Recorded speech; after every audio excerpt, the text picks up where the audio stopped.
between those who live in this world and those who once lived in this world. When I say world, I mean the set of experiences that we all share, the possibility of interaction with someone. If that possibility exists, they're in this world. So, two young Jewish boys grew up together in Brownsville, in Brooklyn, where many of the immigrants came after the Lower East Side. The names were Morris and Irving, or as their friends would have pronounced it, Morris and Irving. And they went to school together, they went to Hebrew school together, they had their bar mitzvahs together. They got drafted and served in different theaters in the Second World War. They survived, they came back, got married in the same synagogue, faithfully attended the synagogue, as well as the Brooklyn Dodgers games until they committed that great betrayal and moved to Los Angeles. As you can imagine, they were quite the baseball fanatics.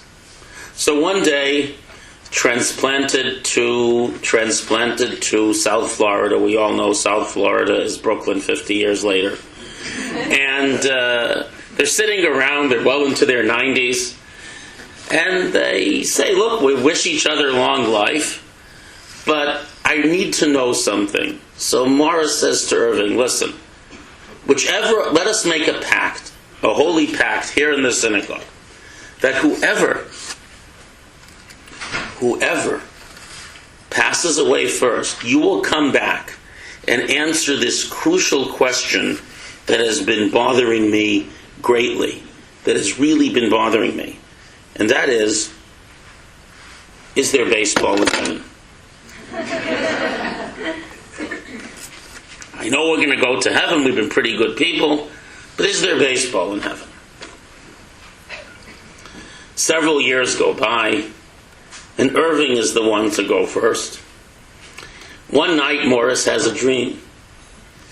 And he sees Irving, and Irving's smiling, no cane, looks like he did years and years ago. And he says, no, is there baseball in heaven? That's what you came back to tell me. He says, yes. So he says, I got good news, and I got bad news. The good news is that not only is there baseball in heaven, but freed of the limitations of the worldly body, we all get to play. And we all play like we were Sandy Koufax and Jackie Robinson. The bad news is that you're next in the pitching rotation. Unfortunately, we don't always get that kind of clarity and that kind of communication. But let's first raise the fundamental question as to whether there exists a life beyond this one, beyond the life that is defined by the particular package of cells that we begin life here with and end it with. The reason this is a mystery to us is because, though it's not entirely true, no one ever came back, but most of us don't know anyone who came back. Most of us didn't have a Morris Irving experience. The Kabbalistic tradition, and these are very serious people, actually speaks of this type of communication. But let's start from the very beginning. What do we know about the beyond? It says in the books, the idea that the Torah tells us something, and without going into long discourse on the matter, which is its own talk, there is ample evidence in all our tradition, the written tradition, the oral tradition. Within the Torah, there's a tremendous amount of explicit discussion of this idea of the essence of our being, surviving the end of its physical life. But let's take a moment and simply look at a few aspects that really do it, that we see. There's no absolute proof for anything of this sort, but they are very, very interesting phenomena. But first, let's begin with an understanding of the problem.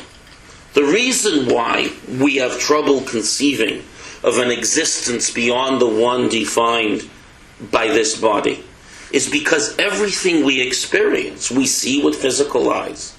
We think with the firing of neurons in the physical brain. We hear with the physical ears. We touch with our skin. And again, it's all processed through our physical brain. So we have a hard time conceiving of something different. Let me share a story with you. There once was a pair of twins. And like twins sometimes are, they were very different. They didn't agree about anything. And they went through their lives and they embarked on a passionate debate. One twin says, look, here's where we live. We live in this space. Here's our bodies. Here's what we sense. Tell me that you have ever seen or heard or experienced anything other than our space. Why would you imagine that there's anything else? And the other twin says, no, it can't be that this experience is everything. I sense that I have in me something greater than this body, than this space, than these experiences. I sense that essence defines me and my experiences, but my experiences and me, the body, don't really define this essence. And they debated their whole lives. All of a sudden, there was a sudden flash of light, and the believing twin, the twin who believed in these mysteries, disappears. And his skeptical brother, that happened to be two boys, mourns him greatly, because now he's been consigned to an oblivion, and he'll never know that that's it, there's nothing else. But then a moment later, this twin, the skeptical twin, sees a flash of light, and he too tumbles into a different world. He too is born and begins to wail. If children in the womb could speak of their experiences, they would know nothing else and would see birth as the greatest disaster they could experience. We simply have a lot of trouble with things that are beyond our experience. But as this parable shows, it doesn't necessarily mean the fact that we have trouble with it means that it's impossible. And now we're going to look at one more, as if it were, introduction. I am not speaking of the lights people say they saw. I am not speaking of seeing departed relatives. But I am going to talk for a minute about a specific aspect of the NDE, of the near-death experience. Let me say that a lot of the aspects of the near-death experience tend to be viewed through a cultural lens. There's also a significant amount of scientific discussion as to why one might see this light, and when it happens, it could be when the person returns to consciousness. There's a whole range of discussions, as you can imagine, on this issue. Now, we can't subject it to a conventional scientific experiment, because to submit the near-death experience to a conventional scientific experiment, a double-blind experiment, we would be forced to submit people to terrible trauma and see which ones lived and came back to tell about a near-death experience and which ones, God forbid, died.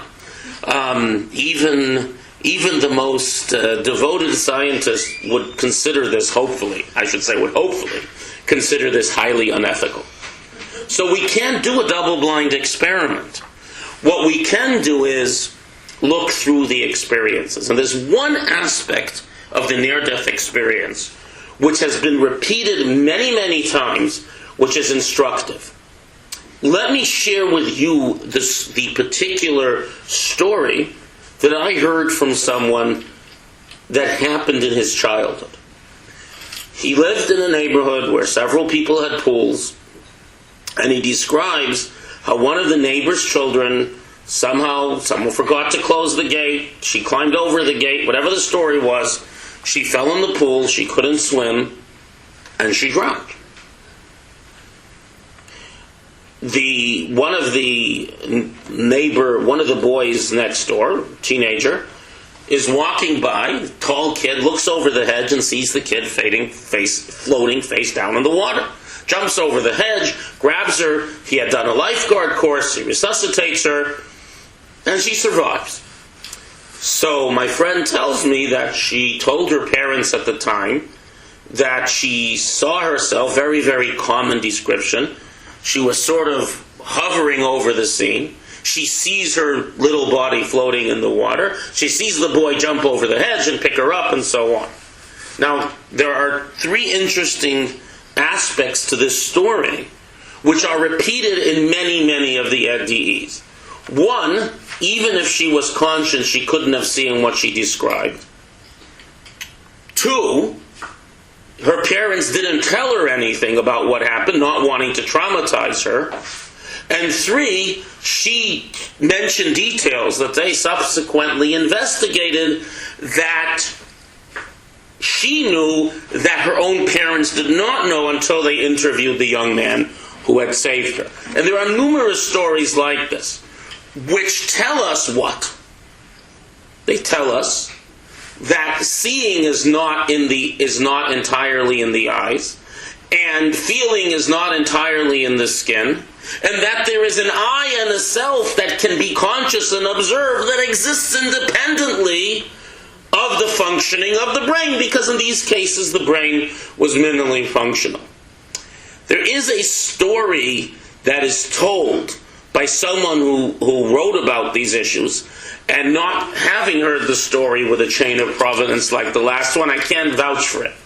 But supposedly, someone undergoing open heart surgery had a near-death experience, more than the usual. They weren't able to control things, and the physician came out and said basically that it's over. So the family sitting in the waiting room began discussing various things. The man revived, and subsequently, to the great embarrassment, shared this hovering thing with the family, and described their rather unseemly argument in the waiting room over the division of the inheritance. Now, the second story is a great story. I can't vouch for it. The first story is like many other first-hand accounts. You can go through the literature of near-death experiences. They all seem to speak of a consciousness that exists independent of the functioning of the body. And in truth, Judaism speaks very strongly of the idea that the body is the vessel in which the soul is injected, and the soul sees, and the soul feels, and the soul loves, and the soul hears. What the body does, it filters out everything but the little spectrum the eye can see. The brain filters out only those things which logic that involves energy and particles and human experience can grasp. The skin only feels things in the 3 dimensions. But in truth, that is a very, very small part of the spectrum of what the soul can experience and see and feel. Which brings us, in a sense, to the question as to why put a soul through that? If we know we're real, and most of us sense, all of us sense, if we take a moment to, if we pull our heads out of our electronic devices and take a moment to think about it, we all know that we contain far more than we experience. The reason why, it's not vain hope.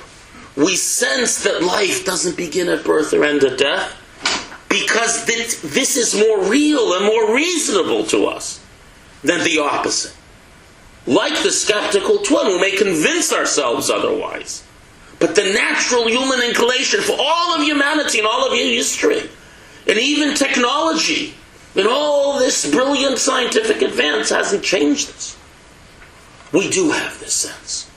Which of course raises the question, why take this incredible life, this incredible being, and stuff it in to a body where it can only see and hear and feel, and more than that, because the soul and the body are united, the Kabbalists explain that, for example, one's capacity to experience compassion, which should be unlimited, can be changed by having a lousy day at the office.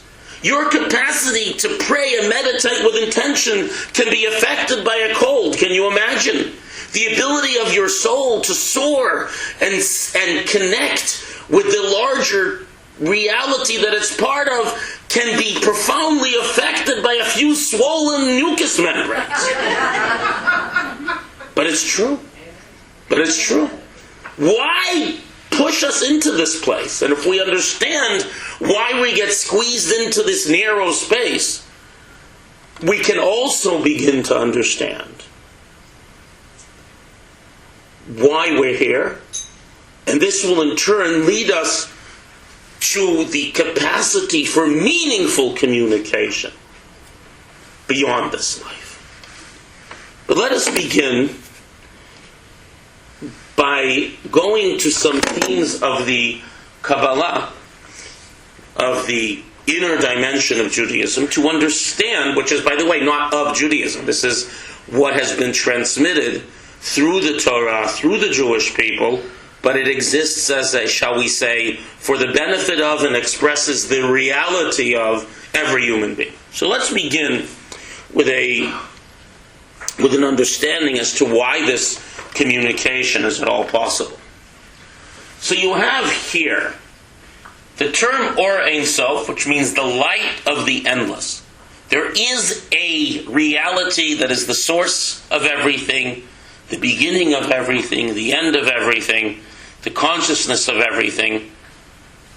All the names that we use for God in all the Judaic texts, the Torah, Nevi'im, Ketuvim, the Kabbalah, the Talmud, all these names of God are descriptions of various expressions of this essence.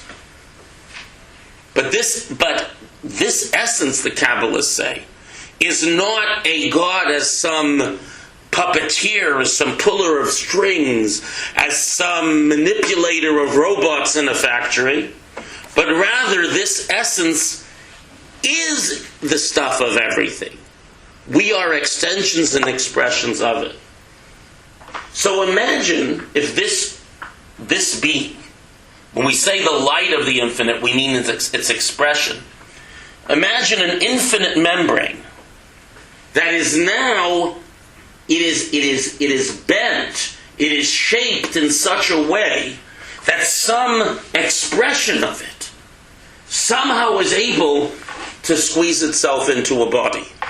And here we must embark on a very short course in probably the most crucial point in all of Kabbalah. It's my profound hope that everyone here will continue to study the inner dimensions of Judaism. But here is the most important point that we keep coming around to.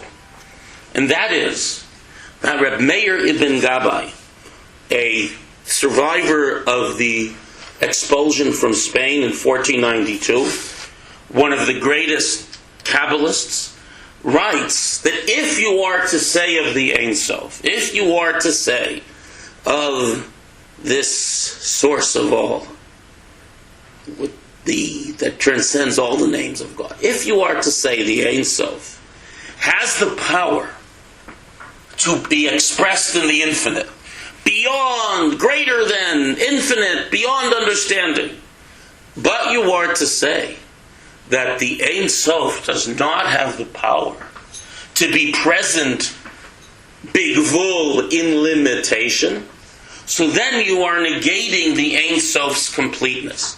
Infinity is a prison because you cannot be finite, just as the finite is a prison in that it cannot be infinite. Any description takes away from the perfection and wholeness of the Ein Sof. Therefore, we often say, do you really think that this beyond all description, beyond infinite source of all the worlds actually is concerned with if I take a grape from the supermarket and pop it in my mouth when no one is looking? Do you really think that this being actually cares if I slight someone, if I insult them? Do you think this being, this reality could care if some person, what they eat for breakfast or how they do their business? How can something perfect and infinite, so can these things manage? And the answer is, if you say that, you are imprisoning, you are saying the Ein Sof cannot be present in this world, cannot create this world, and cannot care about each and every individual. The Ein Sof, its true essence is what? That it is present in everything, in the smallest granularity, and in the most broad conception of infinity. So again, we can imagine an infinite being, an infinite membrane, that bends down and squeezes it. The Kabbalistic term is tzimtzum. It contracts itself into a soul, which is a distinct spiritual being, and finally, a little bit of that soul enters our body. Only the very narrowest part of our soul, its smallest, as if it were, its least intense light, can enter the body. Were the entirety of the soul to be revealed in our body, blow all our circuits. We can only handle this much knowledge, and this much vision, and this much feeling. But it comes down and it squeezes itself into our body. Now, because these souls are all part of a single entity, and if I am close to you, if I am related to you, if I'm your friend, if we had some connection, everything physical is an expression of the patterns of the Ein Sof, of the spiritual. Therefore, if two people were close to each other in this life, it means that this separation of these souls takes place much further down the flow of things, the schematic, than does someone else. Who am I close to? Those who are souls are like branches that separated relatively close to this world. So therefore, if you shake one branch, the branches nearby shake. If a soul experiences something, whether it's in this world or the next, the soul's close to it, feel it, and experience it.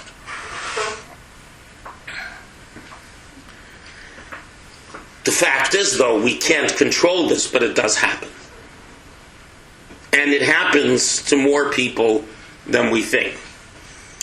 And here I'm going to pause and ask a question. I will not ask you details. I'm going to ask everyone in this room a simple question. We're often, sometimes people don't speak about these because, we don't speak about them. So here's the question. Assuming that you were not thinking about this person recently. So here's the parameter. It has to be someone, when I say you, I mean you or someone who you know well who told you this. In other words, first, 1 degree of separation. It happened to you or someone you know well. What? 1 second? That's 1. 2, there has to have been some dream, some vision, some premonition, some feeling that was highly specific and highly accurate about another person that you were not thinking of, not someone you were visiting every day in the hospital. And in spite of this premonition, this feeling, this dream came to pass. You weren't looking for it. It came upon you, and it came to pass. Now, by raise of hands, who in this room, 1 degree of separation or themselves has had such an experience? Okay. Approximately 12% of the room, myself included, raised their hand. That's in the parameter. I've never gotten less than 10%, 8% of the room, never more than 25%. And I speak to a room, like this room, full of highly capable people who've done much in their professions, are rational people. This is not some retreat, for the high priest of the moonbeams. Right? No, because spirituality is real, and the connections of souls are real. And again, I can't do a scientific experiment with this, but this is consistent. Across countries, across continents, not every group I've spoken for has been Jewish. This is consistent. So now, let's talk a little bit about what it must be like for the soul to come into this world. So this is a very famous conversation that took place between Rabbi Avraham. He was the son of the Maggid of Mezrich. Very briefly, the Hasidic movement had 2 general leaders, then it split into multiple groups. One of those groups of the 3rd generation was Chabad, which, as you know, stands for wisdom, understanding, and knowledge, that gave rise to all these Chabad houses. It begins with Rabbi Shlomo Zalman of Liadi, who was a student of the Maggid of Mezrich. The Maggid, this is circa 1760 or so, the Maggid had a very spiritual son. They used to call him Rabbi Avraham the angel. They used to have to remind him to eat. He was an incredibly spiritual individual. And he asked his youngest student, Rabbi Shlomo Zalman, the founder of Chabad, the author of the Tanya, to study with him. And they studied and they had these conversations. So once they had this conversation about what it's like to be in this world. So this is from a poem written by an excellent Hebrew poet by the name of Tzvi Yair, a chassid, a mystic, also so as not to be guilty of false advertising. He happened to have been my grandfather. And it's called Ratzei V'Shov, Advance and Retreat. The term comes from the writings of Ezekiel. The first chapter of Ezekiel that we read is the Haftarah on Shavuot, the divine chariot, with the fiery angels and the wheels with eyes in them. Many painters have tried to portray this. Very powerful imagery, and it's really the scriptural source for much of the Kabbalah. First chapter of Ezekiel. So at any rate, one of the terms there, it says V'hachayot, and these lively angels, Ratzov V'Shov, were dashing, they were advancing and retreating. So what does this mean? Any spiritual being, whether it's an angel, and certainly a soul, has this experience. So Rabbi Avraham, the Maggid's son, says to Rabbi Shlomo Zalman, the droplet yearns for the source. The spark craves the great fire that it came out of. If you light a large fire, you'll see that the heat will bend sparks and small candle flames toward it. I can bear no longer the darkness of this world. I want to go back to my source. Let us plunge into the sea of nothingness. Let the grains of our existence melt within His infinite being. Who needs all this? Let's if we so desire truth and oneness and knowledge and being true to our source, who needs all this? Who needs this world? So Reb Zalman responds, why are we here? Why is this spark here? Why is that infinite sea drawn into the vessel of this body, as we saw in the earlier schematic? He who first carved my spark from his blaze desires not the extinction of my candle. This is the return to ourselves. This is the yearning. This is the return within his flame. Rather, he seeks the searing tremor of my soul, longing from afar, from the dark towards his light. We're here because that ultimately is what the Ein Sof chose to need. That we, as independent beings, who can utterly reject our source, you can go through life and never think of anything other than lunch.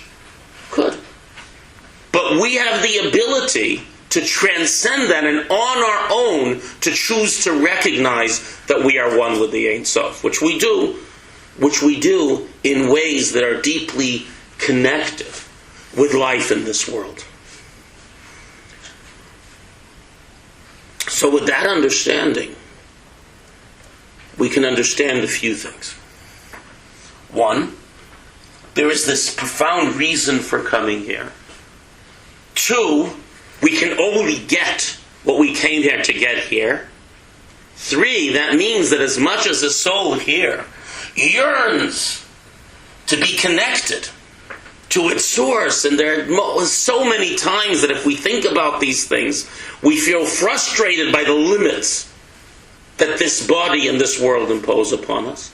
At the same time, when a soul leaves this world and this body, as we'll see, it yearns for what it can accomplish here, that it no longer can.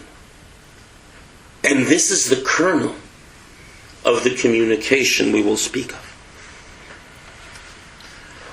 Now, why is there a financial document up here?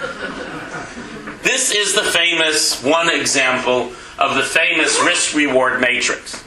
It's from before the crash, but no harm.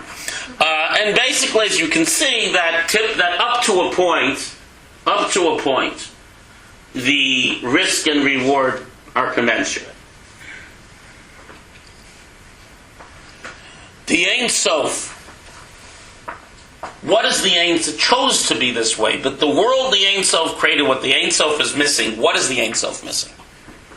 The Ein Sof is everything. What it's missing is that there be someone who chooses to recognize the truth that they are one with the source on their own, with the capacity for darkness, for the capacity to deny it. There's a very disturbing midrash. It says that God saw all He created.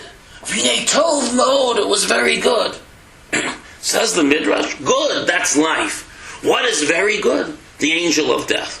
And from the Talmud we know that the angel of death is expressive of a spiritual force that is our evil inclination, that is the force that accuses and challenges us, and ultimately takes our lives. This idea of death is the absence of life. It's a terrible thing. How do we say that the absence of life is the best thing God made? And the answer is that the ability to choose death, which means to say the ability to deny that we're part of a greater whole, the ability to deny that each and every other person is part of that whole and we have a responsibility to them. The twin pillars in Judaism of the mitzvot between the human and God, and the mitzvot between human and human, which is just another way to get to God, to see the image of God in our fellow. The ability to reject these means that we do something the Ein Sof chose not to be able to do on its own. We are able to choose to see ourselves as one with the Ein Sof, on our own, with the full capacity to reject it and to deny it. This is something new that doesn't exist anywhere but in this world. In this world of risk, in this world of confusion, of the fact that you may lose all your principle, the fact that you can lose everything. In this world of darkness and confusion, where the most horrific evil is possible, we can choose good. Is that a risk, since the Ein Sof desires goodness and desires we choose the right thing? It's a tremendous risk. But there's a tremendous reward that we can do for the Ein Sof. There's a verse that says, if you will go in my ways, says the Midrash, I beg you, not if, but in Hebrew can mean beg. I beg you. In other words, we're giving God what God chose not to be able to acquire for itself. And what greater accomplishment is there than literally becoming one with God by completing God's work? So there's a great risk, because after all, the Ein Sof is taking itself and it's expressing itself. And you can imagine that the source of all, that God is not happy when we drag that energy, that precious, beautiful soul, into the petty, nasty things we do to each other, into all our failings and so on. It's like taking something incredibly beautiful and precious and composting it. But on the other hand, the reward is that we finish the work of creation, that we reveal a level of truth and divinity that doesn't exist anywhere but here by our choice. So now, and this is the reward. This is the Tanya, the seminal work of Chabad Hasidism.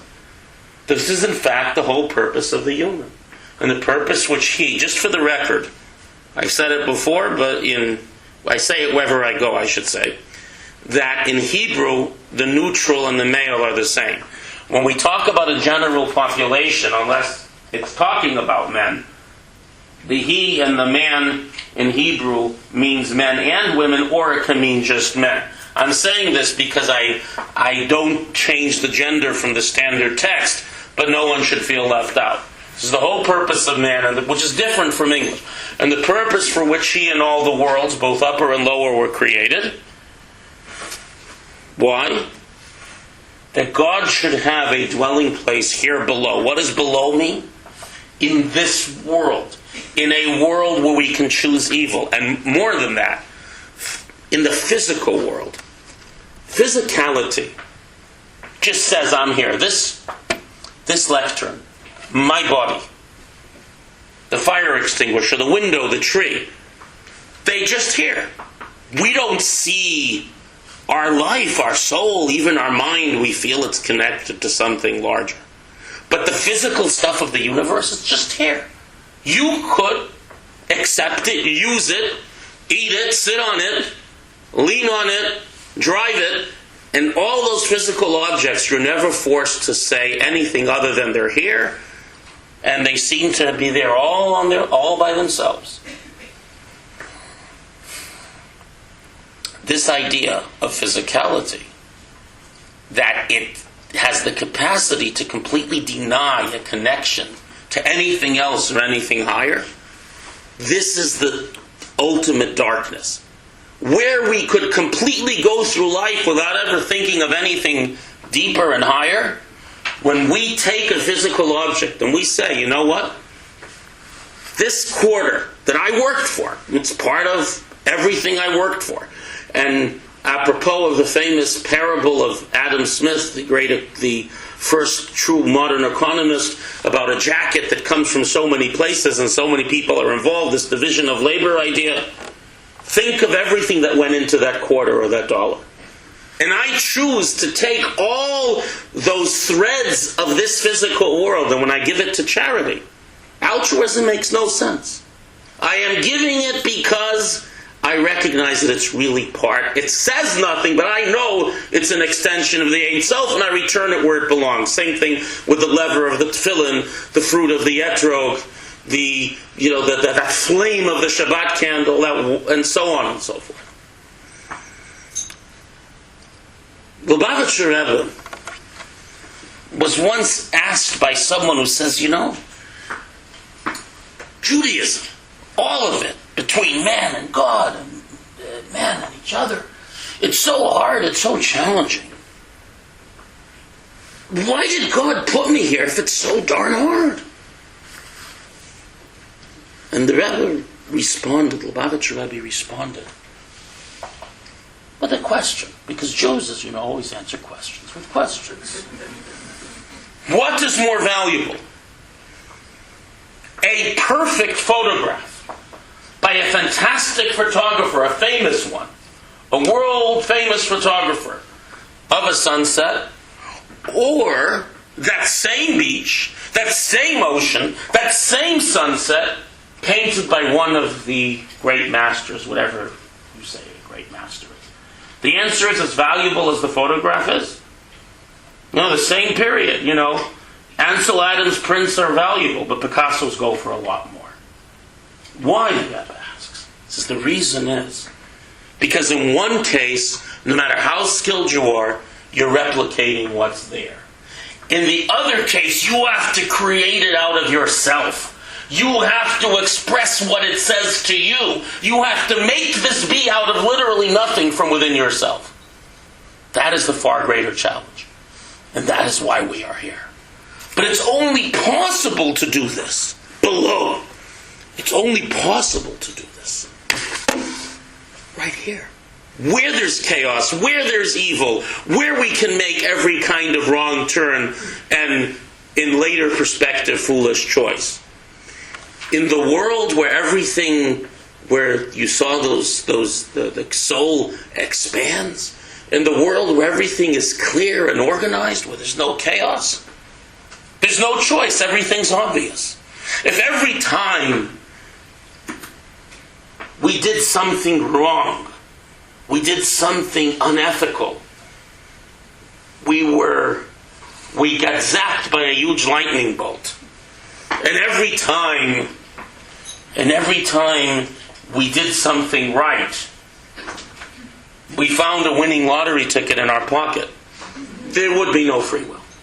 In a world, this is a simple parable, in a world where all the spiritual flows are seen, where you see how the Ein Sof is the stuff of everything, where you experience the true power of your soul, in the context of ultimate knowledge and truth, why would I bother all the effort to tear? If I harm or cheat another person, I'm tearing a piece away from myself. The Jerusalem Talmud, explaining the prohibition of the Torah against taking revenge, says taking revenge is like a butcher chopping meat who slips and slices open his left arm.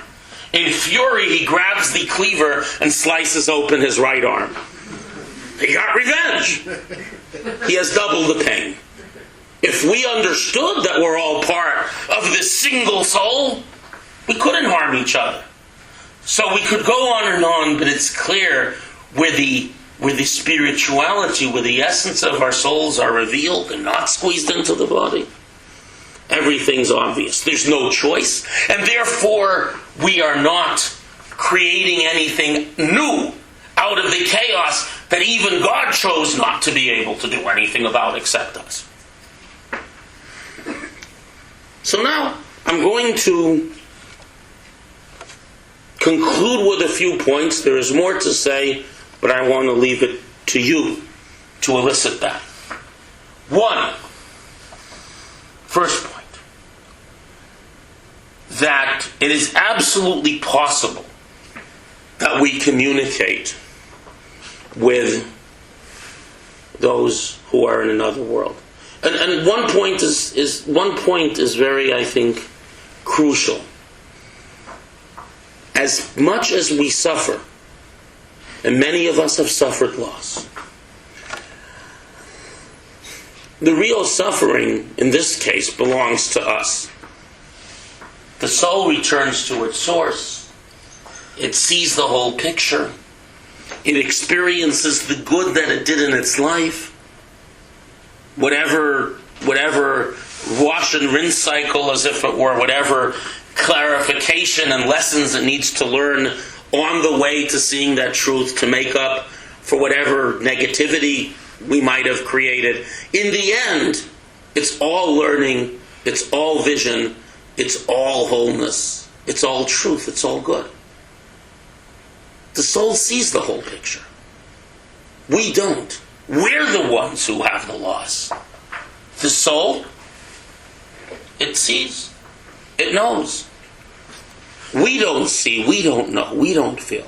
We're the one. That's why mourning is primarily for the living, under Jewish law and custom. We yearn, we suffer for the loss.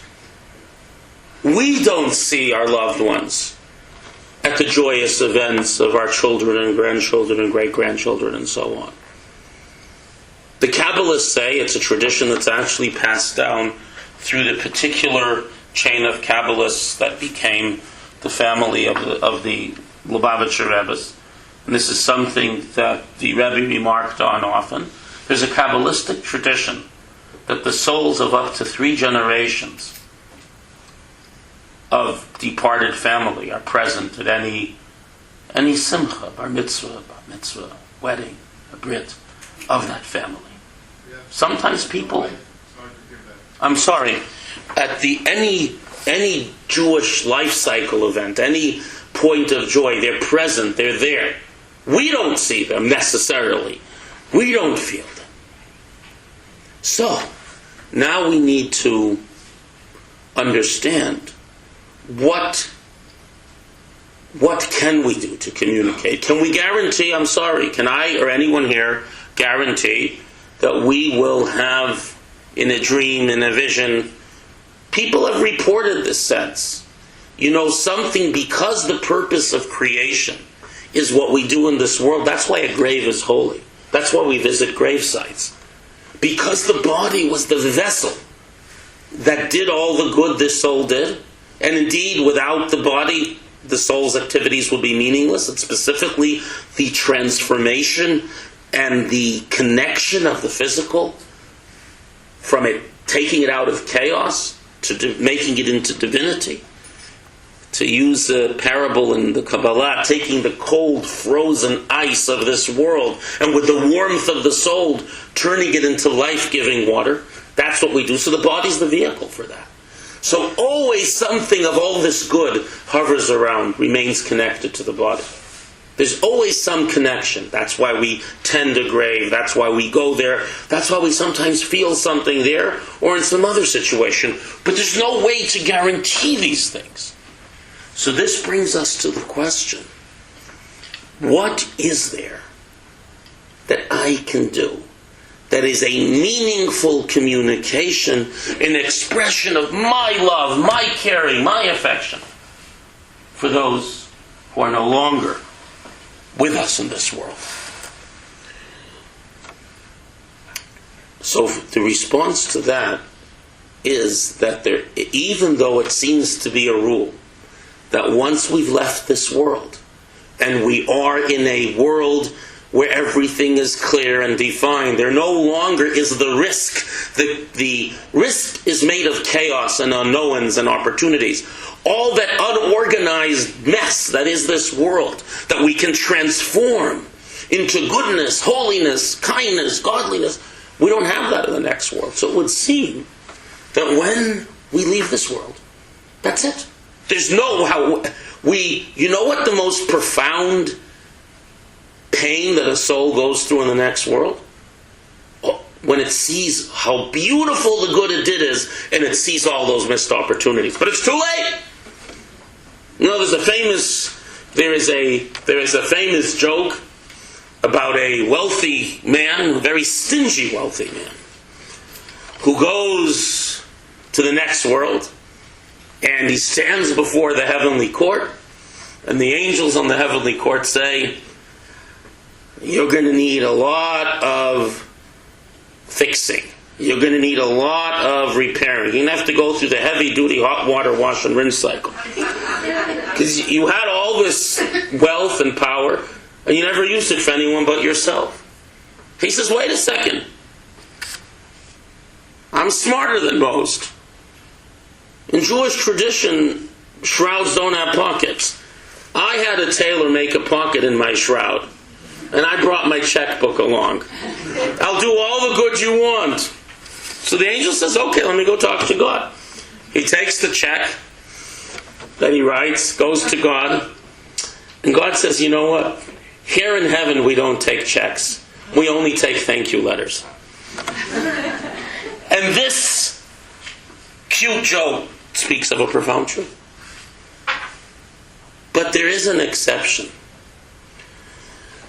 Speaking at the yahrzeit of his father, one of the yahrzeits of his father, the Lubavitcher Rebbe talked about the reason why in Hebrew when we do something, it could be saying Kaddish. What is Kaddish? There's nothing about death in Kaddish.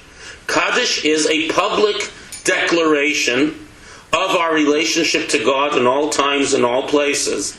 And we give the privilege of leading many of those public communal declarations to the person who is mourning or has a yahrzeit, the year anniversary, in memory, not in memory. So says the Rebbe, the Hebrew term we use for good deeds that we do, prayers we say, Torah we study, charity we give, Kaddish we recite, anything we do, the term is le'ilui nishmas, for the elevation of the soul. What's the fuel of a soul? What elevates and causes a soul to see greater and greater and deeper truth, because it's journeying through affinity in the next world? That fuel, that energy is the good you did here, when good could be mined. So, how is it possible to elevate the soul if someone's already in this perfected world? So the Rebbe went on to say there is a way. If good can only be done in this life, we can make our loved ones live again. How? We become their body. We become the feet that go to do good. And we become the hands that do the good. To say that the inspiration and drive that comes to do good, we all do whatever mitzvah it is, we all pray when we pray. What does this desire to connect with the person who's left this world give us? It inspires us to do more. When I say I will give tzedakah, I will pray, I will study Torah, I'll make more time to visit the sick, in memory for the elevation of the soul of my loved one, I am going beyond what I was ready to do before. What drives me to do more? My love, my yearning, my loss, my sense of connection. More than that. You know why we yearn so much? We yearn because it's real, because the chasm is bridged. And we want to find that bridge. So how do we do that? We give them the most profound expression of love. We give them what they yearn for. What does anyone, no matter how holy, how good, yearn for? The opportunity to transform this world, to create darkness out of light just a little bit more. Well, when we do what we weren't going to do before, more than we planned on, that's them within us that makes us do it. We become their hands, their feet, the mouth that speaks words of kindness. The acts of spirituality, of charity, they are living through us because they are the soul and inspiration of this deed. So we do give them more energy. We do give them more light. And yes, we very much, and it's fine to talk, we very much want to tell them about our day and our life. But just like if as we get older, we have nieces and nephews and so on, we have to remember where they are in life, because we grew up slower than they do. And we got to bring, the right gifts and talk to them about the right things. If you don't see a kid every day, they grow from child to adult like that. We have to learn to speak when they're up to. We don't end growing when we leave this world. We just grow even more and become even wiser and deeper. There's a tradition to recite. The Kabbalists strongly recommend reciting a chapter of Psalms there's 150 Psalms. You get to 149, call us. But to recite a chapter of Psalms according to the year you're in. So if you're 50, you recite Psalm 51. If you're 20, you recite Psalm 21. For a baby that's not yet 1, you recite Psalm 1 and so on. But we continue reciting the Psalms of our loved ones and our mentors even after they leave this world. Because they keep growing. And they keep growing not just on the interest, to use a financial metaphor, of the good they've done, but all the light that we liberate from this world and share with them by genuinely going beyond our limits and comfort level because we love them, because we want to speak to them in the language they speak, that they care about. All communications are possible. It happens. However, based on everything Jewish mysticism teaches us, I can't tell you when or how or what we will feel. But it is core that once we accept the nature of the soul and the body and life, that we are in communication when we go beyond for the sake and the yearning of the connection and the perpetuation of their good. And this is the true communication. It's not an opaque wall. It's not a barrier that shall never be crossed. It's translucent. There is some light coming through, but it isn't perfect, because to see the next world perfectly, you have to be there. And because we know our purpose is to be here, as much as we yearn for the spiritual and for the souls of our loved ones, we're going to stay right here and fight to be here for every moment that we can. So, will all of us have the experience of Morris and Irving? No. Are we all capable of meaningful communication and connection with our loved ones? Yes. And in particular, this applies to something there's a particular path to a very intimate connection when we deal with a mitzvah, with a good deed that they specialized in. Everyone has their goodness, their good thing, the thing they really cared about that was a holy thing between God and the human, or between human beings and each other. When we carry on that, when we take this particular mitzvah that they treasured, and we carry it on and push it further, deeper, higher, this is a particular connection. And to the extent that we refine ourselves, and by the way, this is where, not just saying the words, but the whole process of meditative prayer, whether it's Kaddish or whether it's simply everyday prayer, where we take a moment to blot out all the other things of life, the grocery list and so on. And we take a moment to think about our soul, to think about its connection to the Ein Sof.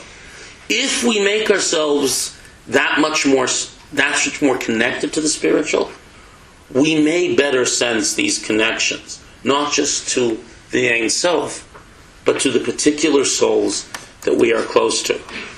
Just by way of a very primitive schematic,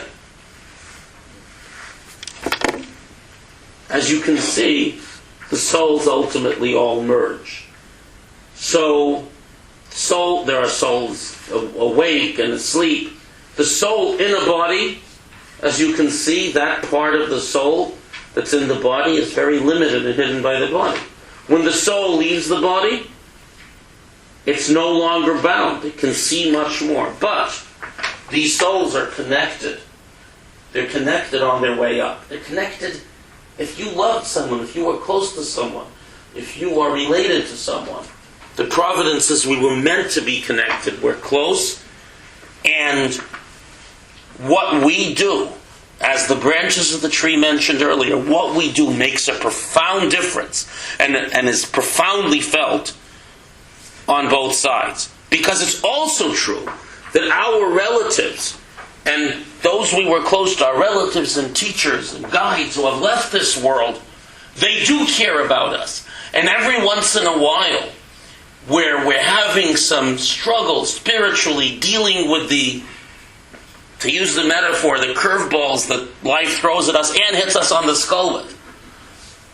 When we go through those times, there is that love and that presence of the neshamot, of the souls of those who were here with us in this world. They just see more. And they have the capacity to lift us up, to inspire us and help us. But that's more effective and more real if we keep those channels open by the communication, by the spiritual interaction. Again, the body might not feel it, but the souls are together and the souls feel it and the souls are speaking to each other. And this is how we break through the wall between life and death. This is how our mystics tell us we communicate. And sometimes the communication is happening. Even though we don't consciously feel it, it's there. And if we're very quiet and develop ourselves spiritually, sometimes we can hear those whispers. Body 2.0 is a schematic for, I admit using the same schematic for several different ideas. That has to do with the idea that the reason why, I said before, no one comes back, and this will begin the questions here. We said people say, "Oh, no one ever came back." The truth is that many of the great seers and mystics have discussed experiences. As recent as 1945, there is a long, very profound discourse by Rabbi Yosef Yitzchak, by the 6th Lubavitcher Rebbe, who describes it. He says, "I heard this discourse from my father on his birthday, and he had been dead 25 years." There are numerous examples in the Kabbalistic literature of this kind of communication. Body 2.0 means someone who's refined themselves, who has allowed the soul to permeate the body to the point where they've transcended all the ordinary limits and desires and live selflessly. And in a sense, like a balloon, the more you blow it up, the more transparent it becomes. The more you thin out the barrier that the body makes by using it for positive purposes, so the body grows. It becomes more spiritual. It becomes more transparent, and it extends and covers more of the soul. So someone who's at this level can see to things that for us would be a soul entirely in a different level. We're all capable of doing this somewhat. How far we go is, again, a subject of our choice and what potential God gives us. But that's the body 2.0, where we've grown so we can sense things that we hitherto could not sense. And now I'd just like to open up the floor to address all those things that you thought I should speak about that I didn't. Yes? The Ein Sof, is that how you say it? Yeah. In Hebrew, that's Hebrew. Ein Sof, yeah. Is that a feminine or a masculine? Ein Sof is technically neutral because it's referring to a characteristic which is neither female nor male. Oh, that's what I meant. Now, the expression of God's being is often male, but in two places in Isaiah it's female. Because there are masculine. Now, masculine and feminine, I don't mean like men and women. But what I mean to say is there are characteristics that we call Kabbalistically masculine and feminine. They all are expressions of the Ein Sof. The difference is that because the names of God refer to God as God is known through an action, and do not describe the essence of the Ein Sof. They're masculine. Essence is feminine. So the essence is only used when we talk about the end of days and so on. Normally we don't give God a feminine name, so many people ask, because feminine speaks on essence, and you can't name an essence. The essence is, it's not expressed. So is that another name for God, Ein Sof, or just... Now, Ein Sof is a description. When we say God, we're describing God as we know God through a certain aspect. The Ein Sof is the overall description in Kabbalistic Hasidic texts for the ultimate source of all. But if you say God, that's already a name. It's the ultimate reality that is the source of everything, that does all the thing God does, but far more. Because God, Elokim, Havaya, all these names in Hebrew and English describe actions. But the key point is that our soul is as if it were, it is a flow, as in the poem, a flow of water from this infinite sea, and is absolutely one with it. And that is why we have the capacity to reveal the godliness in the darkest, most chaotic, most difficult situations. In other words, this world. Yes? I have a question. Sure. For those of us who've had experiences with the other side, is that because our soul is more within the other realm, as opposed to just being through this body? And as you said, we're in a body. However, as we become more elevated, more of our essence is also on the other side? Is that what you were saying? Well, to be fair, we don't mean the essence of the other side. It simply means that the body is capable of encompassing more of the soul, so it sees things that ordinarily bodies don't get to see because they only come up to care in this very crude schematic. However, let me say there are two reasons why we have these experiences. One is, and I hope this on all of us, we've reached this profound and deeper spiritual state through a lot of working on ourselves and transcending our ordinary pettinesses and desires and a lot of study and meditation, so on and so forth. But there's another reason why we have these experiences and premonitions and dreams. And that is that where two souls are very strongly connected, so the place where the branches separate from each other is very close to this world. Because think of a tree, the branches keep separating. They're all coming from the same trunk. But where it's really close, shake that branch. The other branch shakes. So someone close to you is being born, has an experience, a good experience, a bad experience, their soul is leaving them, they're dying, whatever it is. That's such a movement, that's such a transition of the soul that it shakes the branches closest to it. Because it could, according to Kabbalah and Chassidut, it could be for either reason. And I certainly do not have the capacity to tell anyone which it might be. Yes? I know that you were talking about the white light and then coming back, and I've heard you speak about that experience after a very serious accident. But also, in the morning when you say Mode Ani, isn't there something there that when we go to sleep, we have gone someplace else and have to come back? Yes, it's a continuum. And this is on this schematic. When you sleep, the soul leaves the body somewhat. That's why you're less conscious, because the soul is not powering the body like it usually does. Why do we have all these different mental and physiological changes when we sleep? The spiritual reason is because the soul is not fully engaged in the body, so it's working under limited power, like used to have in the bad old days of Windows, safe mode with very, very, very, very limited ability.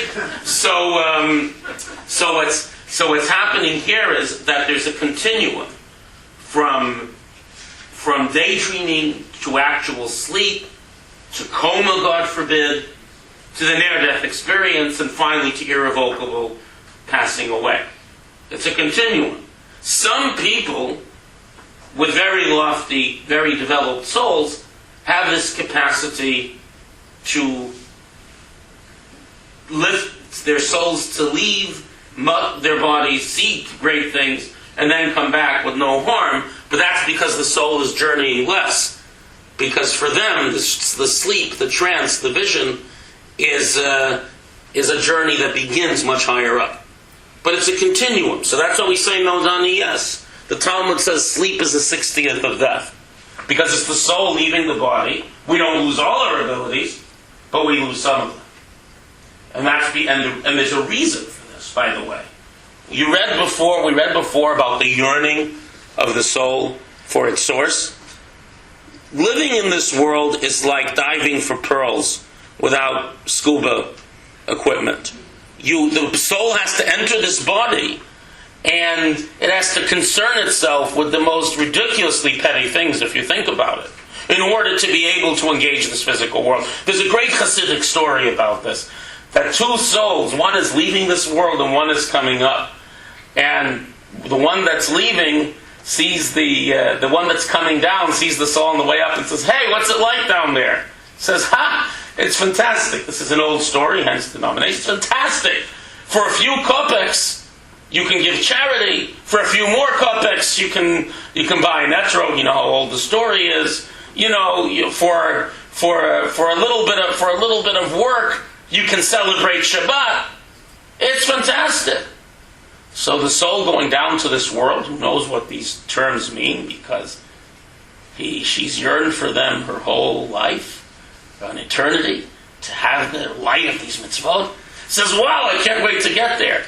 But then the soul on the way up says, "But just wait till you'll see the ridiculous things you have to do to earn those few kopecks." So because it's so stifling, we need to breathe. Not all creatures sleep. You know why we sleep? In the ultimate spiritual reason? Because we need to come up for a breath. The part of the soul that's stuck in the body needs to come out of the rim of the body, peek over, and refresh itself with the light. Which is why a lot of these kinds of communications with souls, to the extent we have them, with souls that are gone, happen when we're sleeping, and therefore we're more open to this experience because we're not so stuck in the body. Yes? So, my question would be, do we come back, do our souls come back in another body with the branches that you're talking about, how we're intertwined with each other, and the shaking of the tree?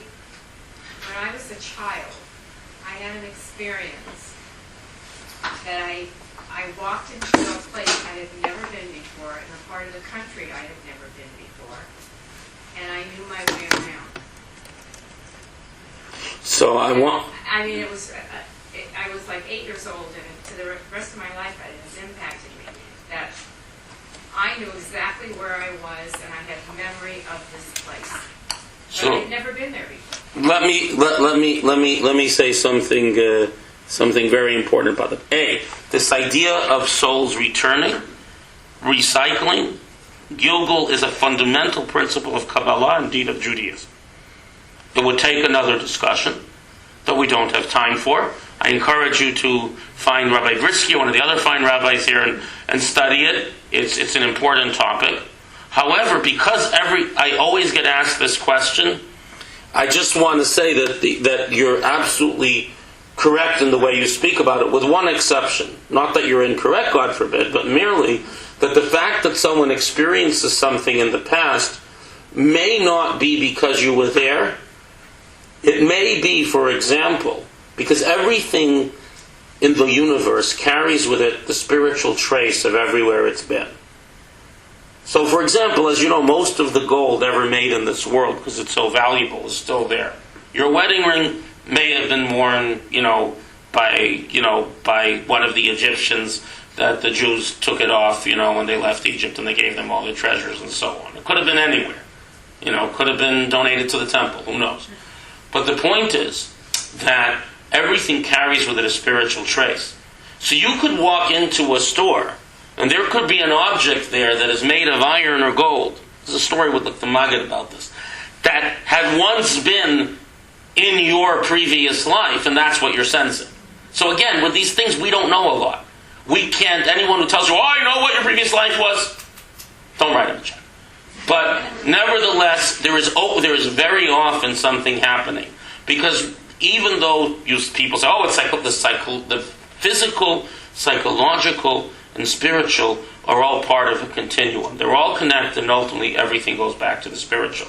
So the answer is absolutely yes. You have here, by the way, this is sort of branches will continuously generate from the main branch and come back into this world to accomplish everything the soul needs to accomplish. But that again is another discussion, but I encourage you to pursue it. I always put the first schematic from the next discussion here, because someone always asks this question. Okay. Yes. I'm sorry, you had a question before. Yes. Well, if you dream about a person that you're having a whole discussion with, but you hadn't thought about them before, is it possible that they're trying to say something to you? If they're in the next world? Mm-hmm. Sometimes yes, but you have to be careful with that, because these imageries are so strong, sometimes it's coming from within you. So this is not cynical, it's practical. The rule of thumb when people come to me with this type of discussion is quite simple. If what they're suggesting is wrong, ignore it. That's just the negative part of you putting on clothing that is familiar to you, because we're a mixture, it's very hard to divide the layers between the positive soul and the more negative soul qualities within us. If they're suggesting you do something good or not do something wrong, so if it's subconscious, if it's psychological, it's because your soul is telling you this is what your loved one wouldn't want you to do. But it's also possible that they really are communicating with you and helping you through a difficult point, whether it's a sad point, whether it's a moral or ethical challenge. So if it's coming from your soul, take it. If it's coming from them, take it. So if it's good, do it. That being said, at the deepest level, I think we know when a dream is a dream and when a dream is something more. And if I were to say any more, I would be taking credit for a knowledge that I simply don't have. Because I study this the same way you can. I don't claim any particular vision. I'm going to come to you, sir, and then back down this way, and then I know that people need to go. I will stay here, and anyone who has questions, can come up. I'll stay here until it's all over. Yes? The talk has been about soul. That simple word without the adjective in front of it. Tanya talks about the Jewish godly soul and the animal soul, which everybody has. Are you talking about a phenomenon that's limited to Jews, or does the other multi-billions of the people have some role in this story? So, two things. One is the primary discussion here is about the godly soul, which, by the way, has the capacity,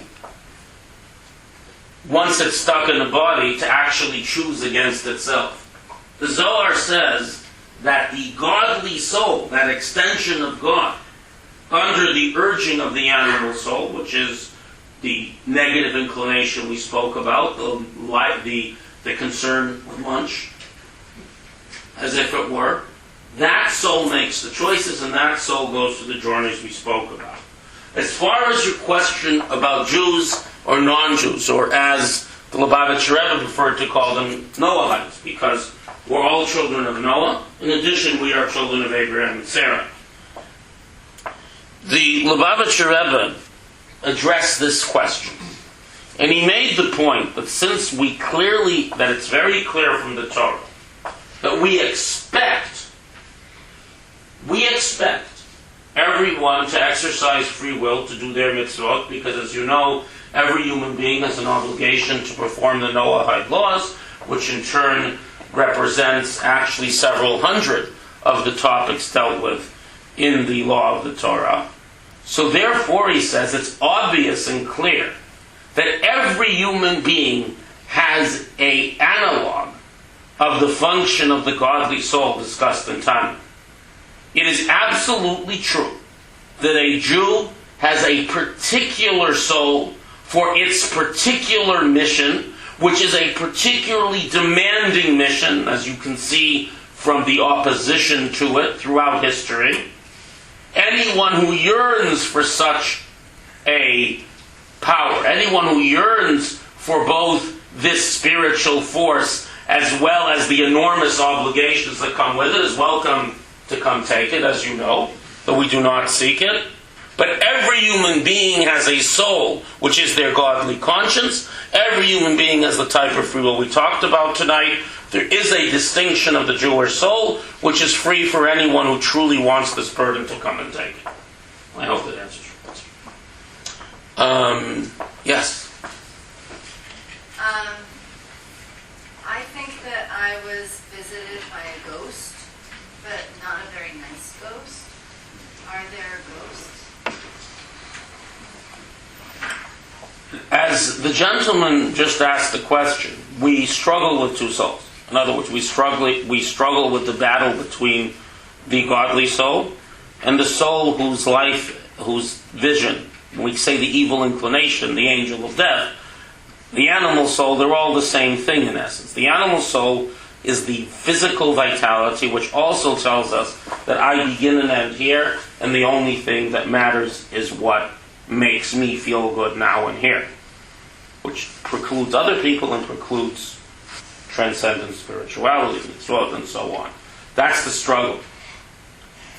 They absolute, in theory, there's no question that there are negative spiritual forces out there. But I would say that the strongest negative spiritual forces exist right within us, because again, we have a tremendous capacity for good, so we have to have an equal capacity to do evil. So sometimes the darkest, scariest, horrific things that speak to us, that visit us, are within us. And it doesn't make you a bad person, because God gave us each these two inclinations to create free will, a light and darkness.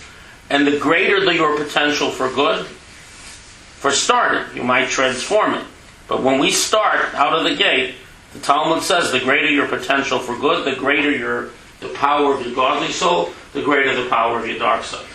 So sometimes it's right inside us. Could it come from somewhere else? Are there souls that aren't able to leave this world, that are stuck here? Yes. You have to be pretty spiritually sensitive, which you may be, to feel them. In general, we live in a world in which the physical is primary and the spiritual is hard to see. Years and years ago, when we had less control over our physical environment, we had a better sense for the spiritual. Think about it. If you live here and you look at the sky, you'll see a few stars. You go to where it's completely dark, you see a lot more. You go out into the desert, you see a lot more stars. In general, there's the sense that our struggles today are with the enormous capacity we have to do evil, with everything we've created, and that we're just not in a world where there's enough quiet. There's just too much noise by the very physicality and our control of it, and the technology in the world we live, to be able to see those very faint stars, which are these subtle spirits floating around. So could you? Yes. Does it happen often today? No. The darkest things are sometimes within us, which, as the Tanya says, the book earlier quoted, should make you feel good, because the very fact that you are challenged with something that is very dark means that you have the capacity to overcome it and reveal a tremendous light. The only purpose of adversity, spiritual or physical, is to bring out this profound positive spiritual strength you have. It's simply giving you the opportunity to push against that resistance and discover your strength. Yes, Rabbi? Probably a three-part question. I'd like to see if you can address it. When people have what we call sorrows, suffering, pain, struggles, obstacles, one of the things we tend to do is we run to grave sites. There's grave sites of holy people, whether it's going to Israel, to the grave site of the patriarchs and the matriarchs, or we go to a loved one, we go to a parent, a grandparent. What is it that we're doing there? What is it that we're supposed to be doing there? What is it that we're trying to accomplish there? And do they hurt because we're crying? causing them anguish because their loved one is suffering through something.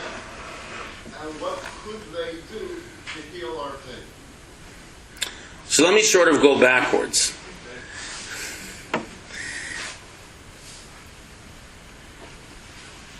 At the risk of sounding callous,